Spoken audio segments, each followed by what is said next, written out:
Tim Cooke is playing golf. He hits the ball at 45 degrees at 60 root 2 meters per second. At the peak of his hit, the golf ball hits a goose flying.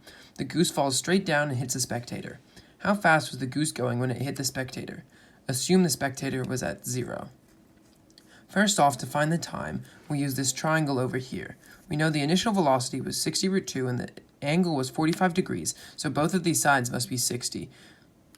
Then we look at the vertical velocity. The vertical velocity, it must take 6 seconds to reach the top, then 6 seconds to go back down again.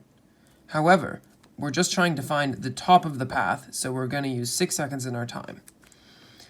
We need to plug it into this equation to find out at what height the ball hits the goose. So, x equals 1/2 times negative 10 times t squared, which would be 36, plus velocity at 0, which is going to be 60, times time, which is 6, plus x of 0, which is 0. This simples out to negative 180 plus 360. So at the top of its path, the goose is going to be at 180 meters.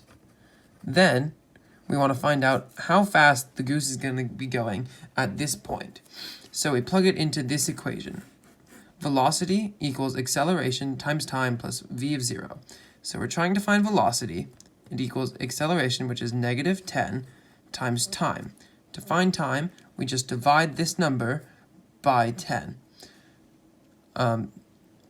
So that's going to be 18, plus velocity at 0 is 0, because it's at the top of its path and has no vertical velocity.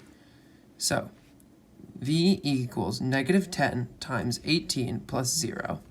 And so velocity is equal to negative 180 meters per second. And it's negative because the ball is moving towards the ground. And thank you very much. My name is Luca Lawson.